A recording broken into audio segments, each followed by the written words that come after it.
Doutora Samara, seja bem-vinda, você que é nossa parceira aqui, nossa sócia, está sempre aqui com o Tony Alencar, né? Hoje o Tony está de férias, eu e o Sebastião estamos aqui no comando e vamos falar sobre esse tema importante, né? O mês de janeiro chegando aí, a gente está com enquete aqui, perguntando sobre o uso do protetor solar, né? Se você usa aqui em Serra Talhada quando vem para o centro, muitos dizem que usa até em casa de noite, né? Seja bem-vinda, viu? Boa tarde. Muito obrigada, boa tarde. Eu adoro estar participando desse programa. E agora com essa dupla aqui maravilhosa, batendo essa bola. Então, estamos quase finalizando o mês de janeiro, mas precisamos, né, bater nessa tecla do Janeiro Roxo, que é o mês de combate à hanseníase. Muita gente não fica na dúvida, ainda não sabe bem sobre hanseníase, que tipo de doença é, como é. Então, acho muito importante a gente esclarecer uma doença que é uma das mais antigas do mundo todo, uma doença que até na Bíblia tem relatos, né? Então, que é conhecida como a lepra. Antigamente se falava muito sobre os leprosos. Isso. E hoje a gente conhece de uma forma como hanseníase, e tem muitos pacientes que têm, tanto aqui na nossa região, como no Brasil. O Brasil representa aí a segunda posição, né, perdendo para a Índia. Então, geralmente é uma doença que acontece em países subdesenvolvidos, né, pelos aglomerados, então acaba tendo uma maior transmissão da doença, que a gente precisa bater na tecla principalmente por dois motivos. O primeiro, porque é uma doença que pode deixar sequelas importantes, incapacidade física, e o segundo ponto, que tem cura e o tratamento é gratuito. Então é uma coisa que a gente precisa bater nessa tecla, porque quanto antes o diagnóstico, melhor o prognóstico do paciente, é isso que a gente espera. Aqui em Serra Talhada tem um grande número de pessoas com hanseníase? Sebastião, tem um grande número de pacientes com hanseníase, né? Grande parte deles chega no consultório pensando em uma outra coisa, em uma outra doença, em fungo, né? Então eles vão achando que é qualquer outra coisa, mas alergia, às vezes alergia, assim, né? Porque aparecem manchas no corpo, né? Então às vezes manchas vermelhas, às vezes até umas manchinhas brancas, que eles acham que é verme. Sim. E aí quando a gente vai fazer os testes... O pano branco também Isso, eles confundem muito.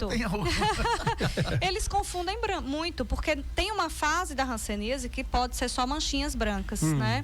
E outras fases, manchas vermelhas, com placas mais evidentes. Mas, por incrível que pareça, gente, tem paciente que não tem tempo nem de se olhar no espelho. Então, um agricultor, um paciente que vive numa correria muito grande. Eu recebo no consultório paciente que diz: eita, mas vai para mostrar uma no braço? E eu digo: tira a camisa pra gente examinar, e quando eu olho, tá o corpo inteiro. E ele nem se deu conta, nem percebeu. Achou que era uma coisa do calor, de irritação da camisa, e aí vai se passando o tempo. As manchas brancas da hanseníase é diferente do vitiligo, né? É completamente diferente, né? E como é que a gente distingue uma da outra? Pronto, perfeito. Então, existem várias doenças que apresentam-se como manchas brancas. Uma delas é a hanseníase, outra delas é o vitiligo, tem o pano branco, tem as alergias como as pitiríase albas. Então, para a gente diferenciar, por isso que é tão importante a gente não ficar se automedicando e achando que a mesma manchinha branca que um paciente tem é a mesma do vizinho. Não. No consultório, a gente utiliza aparelhos específicos para examinar. Por exemplo, existe uma lâmpada de UD que a gente usa no consultório para diferenciar a mancha de uma hanseníase, por exemplo, de um vitiligo. Então, é completamente diferente a reação quando a gente examina esse paciente ou quando a gente faz um teste de sensibilidade. Então, por isso que é tão importante esse exame dermatológico. Vamos perguntar para a doutora quais são os principais sintomas, né? Perguntou como diferenciar. E o que é que eu posso sentir para saber se é ou não é a hanseníase? Pronto. Como é uma doença que, veja só, você pode ter convivido com alguém que tinha hanseníase, né? Convivido no mesmo ambiente por muitos longos anos e nunca manifestar nenhuma apresentação da doença. E aí, anos depois, está uma doença de um período de incubação muito grande. Anos depois, pode ser 5 anos depois, 3 anos depois, a pessoa começa a apresentar ou uma manchinha, né? Ou começa já... Às vezes passa despercebido, o paciente já tinha aquela manchinha e não vê, uma mancha vermelha, por exemplo, ou uma mancha branca, ou umas patacas mesmo pelo corpo avermelhadas, né? Fica aquela coloração que você não sabe dizer bem, principalmente quem tem a pele mais morena, às vezes não fica tão visível. Então fica uma pele mais inchadinha, mais demasiada. Às vezes a orelha fica mais infiltrada, então fica aquela pele mais grossa do rosto, a orelha, o nariz também. E aí o paciente, às vezes, conviveu tanto tempo com alguém que tinha uma forma transmissível da doença, a forma multibacilar, ele adquiriu a doença, não se deu conta e, às vezes, gente, quando chega pra gente no consultório, o paciente já tem incapacidade física. Então, o paciente já está com um dedo totalmente deformado ou com um pé caído, porque a doença afeta o nervo. Quando ela afeta o nervo, que ali vai mobilizar toda aquela musculatura, então o paciente fica realmente com sequela. Às vezes chega no meu consultório pessoas com as mãozinhas toda queimada. Então tem paciente que cozinha no seu dia a dia, usa panela e ela não sente, começa a se queimar. Então quando vem para mim a mão tá toda queimada e ela diz: doutor, olha o tanto de coisa que tá aparecendo na minha mão. Ela incomoda, coça? Pode sentir alguma. No início pode não sentir nada se for a hanseníase do tipo que apresenta uma falta de sensibilidade no local. Sei. Então quando a gente vai fazer o teste, o paciente nem sente. Ele pisa num prego e nem se dá conta. Ele pisa num espinho, nem se dá conta. Ou a pessoa toca e ele não sente. Será que é por causa disso, doutora, que às vezes ele não vê em outra parte do corpo, né? Porque às vezes não incomoda, né? E quando vai, né, ver, já está, né? Avançado, né? Será que é por causa disso também? Muitos motivos. Às vezes, por exemplo, se acomete um nervo da perna, o paciente começa a ter ali uma falta de sensibilidade. Então, ele pisa e ele sente uma dormência, como se fosse uma dormência. Então, ele acha que é normal ou que é uma coisa da circulação e não se dá conta. Quando a gente vai palpar o nervo, está todo espessado, está infiltrado pela doença. Ou o paciente tem só a manchinha branca e não sente nada. Ou o paciente pode ter manchas vermelhas pelo corpo. E aí ele começa a sentir aquele corpo como se fosse mais uma indisposição, mais febril, digamos assim, né? Sintomas gripais pode ter no início. Então, depende muito da fase que a gente pega esse paciente. Mas aqui em Serra Talhada, infelizmente, a gente pega muito paciente já com sequelas. Então, com o dedo deformado, com a pele toda queimada, já avançado. Então, uma coisa que poderia ser diagnosticada lá no começo. Mas por essa falta de você ter esse entendimento que precisa examinar a sua pele quando aparece uma mancha ou algo que você não tinha antes e passou a ter. Mas a gente acaba que tem muito... Nós somos brasileiros e acaba deixando para lá muita coisa, usa uma pomadinha, usa outra coisa e vai esperando. Então, o que é que eu sempre oriento? Se você passou a apresentar uma patologia na pele, uma mancha, alguma coisa que você não tinha antes, dá um prazo. Então, peraí, faz seus chazinhos, suas coisas por um mês. Se não resolver, procura o especialista, o dermatologista, para a gente examinar, porque aí você vem numa fase inicial, onde a doença vai ter uma cura e vai ter... A doença tem cura, né? Vai lembrar isso, né? Tem cura, por isso que a gente tem que bater nessa tecla. Como é o tratamento, né? O SUS também disponibiliza? É totalmente gratuito, né? Fornecido pelo SUS. E as medicações vai depender de qual hanseníase o paciente está. Se é uma hanseníase paucibacilar, ou seja, existe uma forma que não é transmissível da doença, e aí ele trata por 6 meses aproximadamente. Existe a forma multibacilar, que é o paciente que vai tratar por aproximadamente 1 ano. E o problema também, quando você demora nesses tratamentos, que não, na verdade demora no diagnóstico, o paciente ele já vem com sequela e com muitas reações da doença. Então, às vezes você trata o paciente, ele já recebeu alta, mas ele fica apresentando reações, que é muito parecido com a doença. Então, começa a apresentar novamente manchas pelo corpo, né? Aquela sensação de mal-estar com a pele, sentindo dores também. Então, por isso que é muito importante ainda manter o acompanhamento, né? E as pessoas que convivem ou conviveram com pessoas que têm hanseníase precisam ser examinadas, porque ali às vezes já tem uma manchinha branca ou tem uma manchinha vermelhinha que está se manifestando, uma falta de sensibilidade no local, ou seja, não sente direito aquele membro, e aí é onde a gente já dá um diagnóstico numa fase mais precoce.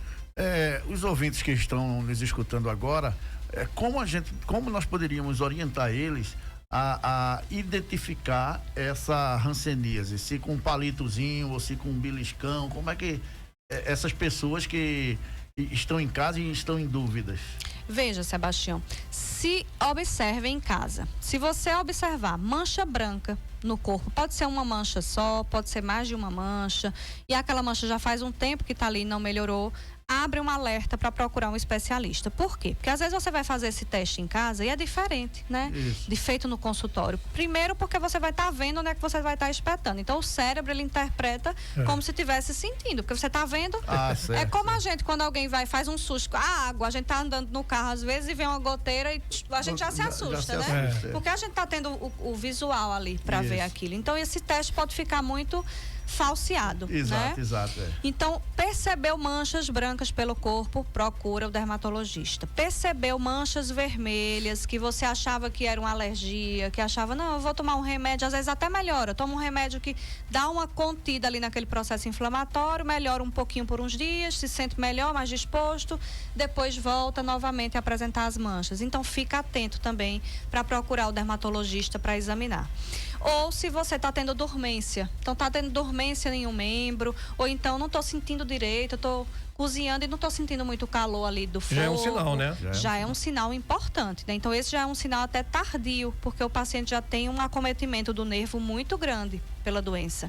Então, é mais para chamar a atenção de uma mancha branca ou uma mancha vermelha. Às vezes, o paciente começa a ter um infiltrado nasal, a orelha também fica aquela coisa infiltrada, né? Que a gente chama de facies leonina. O paciente fica com aquele rosto mais grosseiro, como se tivesse inchado.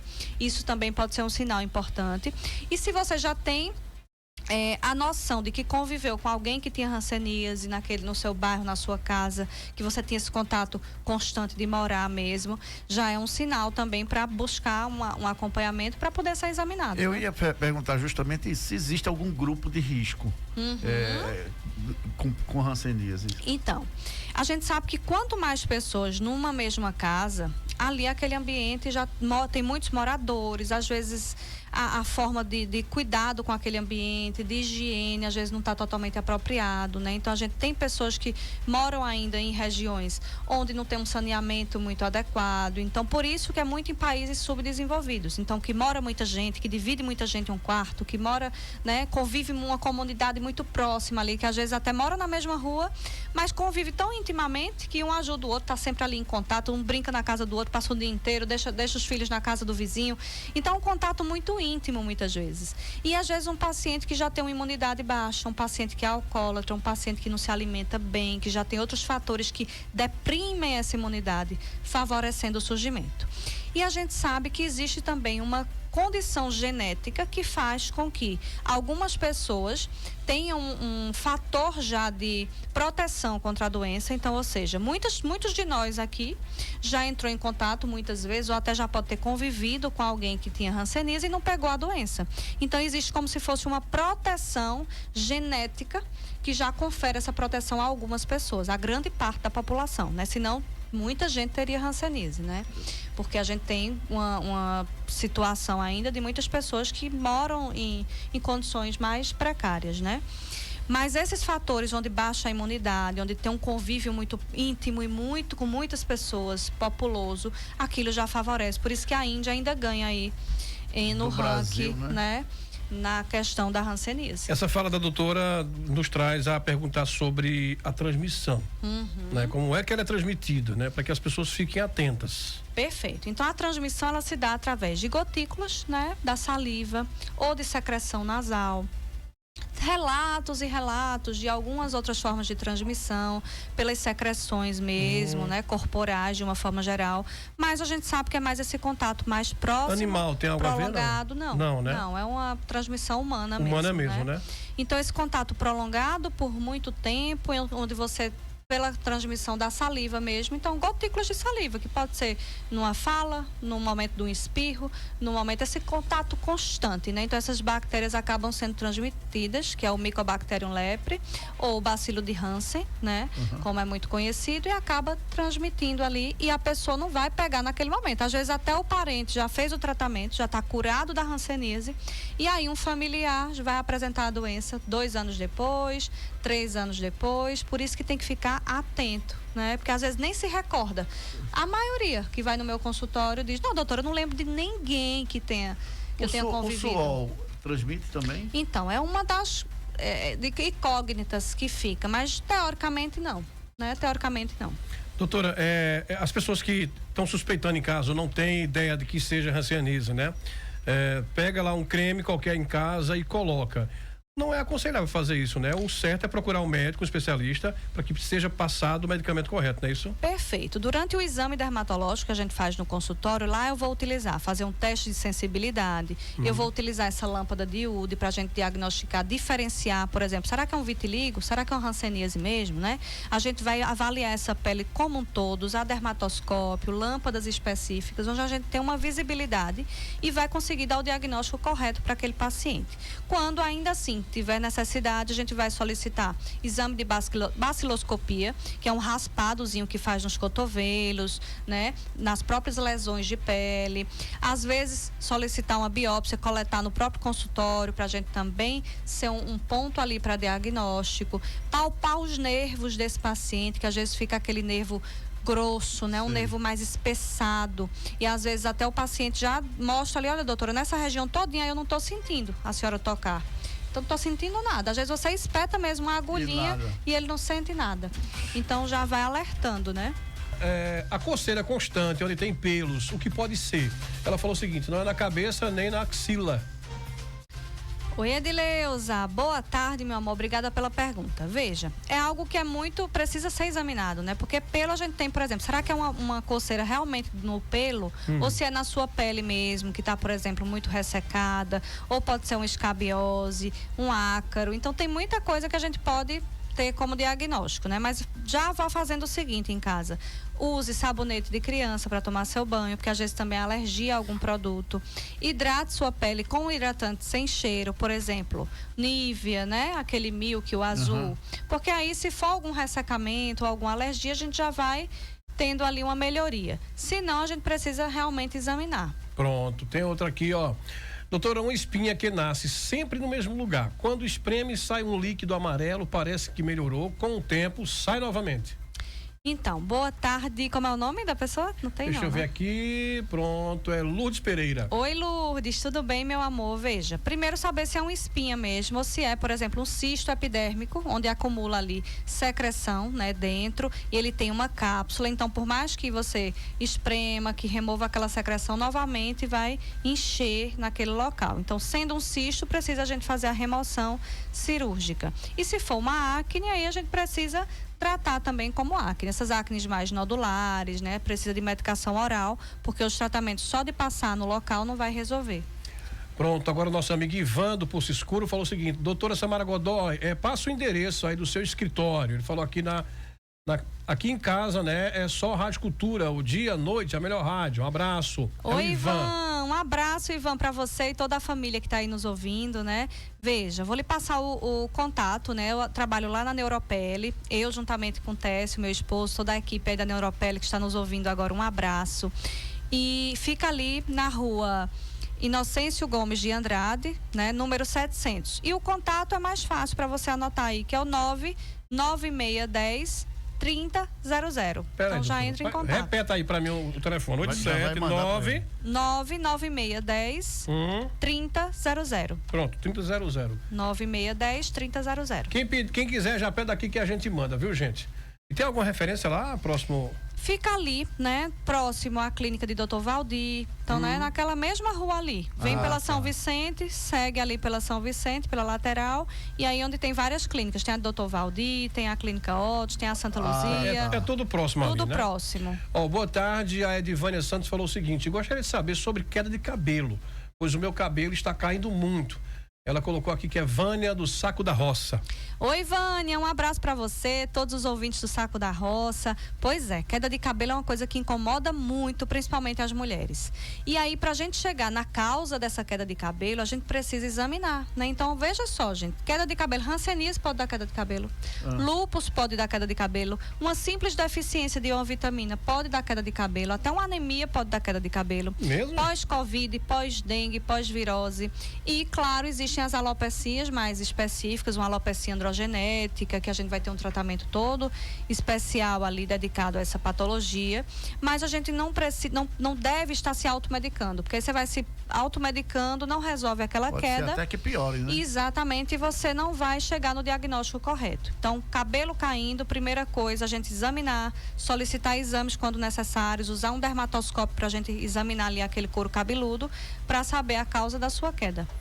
Olha, aqui tem o seguinte, uma médica maravilhosa, minha irmã fez o tratamento com ela e ficou boa, é Lu do São Cristóvão. Oi, Lu, um beijo pra você, que coisa boa ouvir essas respostas aqui. É gratificante, né, doutora? É gratificante, isso é maravilhoso. A Maria José de Santa Cruz falou o seguinte, gostaria de saber, né, essas manchas aqui amarronzadas, ela mandou a foto pra doutora, né, doutora? A gente pode ver aqui. Oi, Maria. Tô vendo um pouquinho aqui essa imagem que você colocou e tem umas manchinhas amarronzadas aí na barriga, né? Então, isso pode ser um tipo de pano marrom, né? Que a gente fala, um tipo de... como se fosse o pano branco, só aquele marronzinho.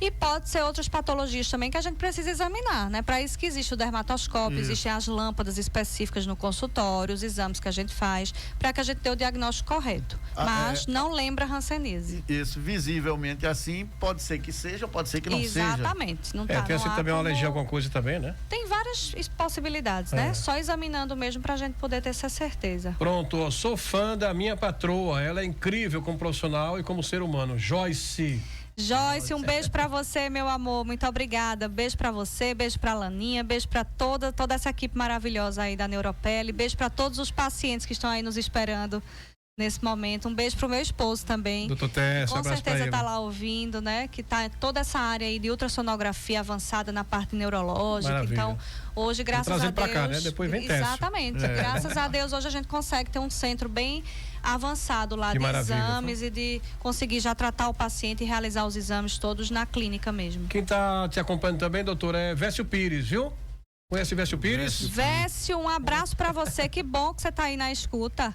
Muito bom, tá ouvindo obrigadão. a gente também. Tem mais uma pergunta aqui, boa tarde. Pergunta à doutora. Tirei uma lesão no pescoço, fiz a biópsia e teve a presença de neoplasia. O que devo fazer? Como é o nome do paciente? Leda Medeiros. Oi, Leda, tudo bem? Vamos lá. Então, você tirou uma lesão, já foi para biópsia, e a gente precisa saber que tipo de lesão é essa. Por exemplo, câncer de pele. Tem aqueles tipos mais comuns, que é o carcinoma basocelular e o carcinoma espinocelular. E existe aquele tipo mais agressivo, né, que chama muito mais atenção, que é o melanoma. Então, primeiro, olhar na biópsia o que é que deu de resultado mesmo, para a gente poder saber, mas o fundamental... saber se foi retirada completamente essa lesão, se tem margens livres e a gente acompanhar, usar protetor solar, fazer um acompanhamento, depende da época que você tirou, mas eu gosto de acompanhar inicialmente a cada 3 meses, depois de 6 em 6, e aí a gente vai sempre cuidando da pele do paciente como um todo. Vamos ouvir um áudio. Meu esposo, sou da equipe da Neuropele que está nos ouvindo agora, um abraço. Ele tá gravando, né? E fica ali. É só gravar aí, pronto. Agora tem um áudio aqui, vamos lá. Oi, Ranilson, boa tarde. Boa tarde. Pergunta aí a doutora Samara. Tá ouvindo. Eu tive alopécia, né? Aí eu fiz o tratamento, só que aí fica direto, né? Porque a minha alopécia caiu a minha sobrancelha toda, os cílios e uma parte do cabelo, bem na frente. Ficou só um pouquinho na frente, o cabelo caiu quase todo dos lados, só que assim... voltou. Só que não voltou mais do mesmo jeito, né? Assim, a frente é rala, não tem mais tanto cabelo. Perguntar a ela se fazendo tratamento preenche de novo ou a alopecia sempre assim, sempre volta, sempre... Porque eu nunca fiquei totalmente, sabe, sem... Começa a criar um pouquinho de cabelo bem na frente, eu fiquei calva, né? Bem na frente, depois cai tudo de novo. Perguntando se é normal ou se tem como mudar isso com tratamento. O nome dela é Penha. Oi, Penha, meu amor, vamos lá. Então, pelo que você está relatando, olha, caiu pelo, caiu uma parte dos cabelinhos da sobrancelha, caiu do couro cabeludo também. Provavelmente, né, pela fala sua, é provável que seja uma alopecia areata, que é uma doença onde não há o corpo é quem determina aquela queda dos pelos, né? Então é uma doença que a gente fala assim, autoimune. Então não há uma infecção, não é uma alopecia androgenética, é um tipo de alopecia em que o corpo ele dispara ali aquela queda dos cabelos e na maioria das vezes está relacionada a algo emocional. Então uma pessoa que tem algum estresse, alguma coisa, uma angústia muito grande, passa por uma separação, por uma perda. Então aquilo ali o corpo ele dispara, né? E tem essa queda dos pelos. E aí a gente precisa tratar, né? Existe o tratamento da da fase aguda, existe o tratamento de manutenção que a gente vai fazendo. Eu não sei exatamente como você tratou, mas precisa tratar para a gente poder ir fazendo esses pelinhos voltarem novamente. Tá aí, acho que Wanda tem alguma pergunta também aqui, né, Wanda? Boa tarde, doutora. Gostaria de. Fazer uma pergunta à senhora. Há 3 anos atrás apresentou, várias vezes já apresentou. Inchou meus olhos, começou a coçar meu corpo e meu sangue fervia no meu corpo. E eu me senti muito aperreada. Eu fui ao médico. O médico disse que essa doença era desconhecida. Depois eu soube que podia ser alergia ao calor. E deixei meu corpo todo marcado. E meu rosto também. Será que é esse problema? Oi, Wanda, minha linda. Então, veja só, você teve um processo de inchaço nos olhos, né? Probleminha de coceira na pele. Então, isso pode ser uma alergia, né? E para isso, precisa fazer alguns testes, a gente examinar também. Lá na clínica, na Neuropele, a gente realiza o teste cutâneo alérgico, né? Então, a gente já faz, o paciente ele já sai com resultado em 20 minutos. Então, o primeiro passo seria esse. E aí, a gente examinar para esclarecer se realmente é uma alergia, o que é que foi, para a gente poder chegar num diagnóstico correto e num tratamento adequado também, caso você ainda esteja apresentando essas crises. Que maravilha, doutora. Para finalizar, a gente fala sobre protetor solar, nossa enquete de hoje, né? Qual é o melhor, né? Nós aqui de Serra Talhada sofre tanto com esse sol, né, que castiga a gente, mas a gente consegue superar colocando um protetorzinho lá, dá certo, né, doutora? Isso, Ranilson. Então, primeiro agradecer aqui por estar com essa dupla maravilhosa, né? Ranilson, obrigado, Sebastião, batendo essa bola aqui de esclarecimento. Eu acho ótimo estar aqui porque a gente esclarece, a gente tira dúvida. Eu acho que é uma missão nossa enquanto profissional também alertar as pessoas, porque por um grito, às vezes se perde uma boiada. Então, quanto mais eu puder esclarecer as pessoas, seja aqui, seja no Instagram. Então, quem não me segue ainda, Samara Godoy, dermatologista. Então, já segue lá para a gente esclarecer essas dúvidas. E lá eu boto muita informação também. E o protetor é muito importante, né? A gente estava até discutindo aqui como o nordestino ele é um forte, né? Um forte porque ele tem várias aqui questões adversas do calor, do nosso clima. E ele supera tudo isso. E a gente tem que lembrar do protetor solar no nosso dia a dia. Porque não é o protetor para usar só quando vai à praia, só quando vai à piscina. A gente tem que trazer esse protetor para nossa rotina, assim como escovar os dentes. Então, acordou, tomou banho, já aplica o protetor em toda a área exposta. Então, no rosto, os homens não esquecerem das orelhas, da nuca, pescoço, né? As mulheres o colo, o dorso das mãos. Então, sempre lembrar, porque às vezes está dirigindo, tem a falsa impressão, porque está no ar-condicionado, que não está levando sol. Queima também. Queima também. A radiação, ela passa ali pelo vidro e acaba queimando. E isso, a longo prazo, vai dando essas manchinhas brancas que a gente já falou aqui também, comentou um pouco.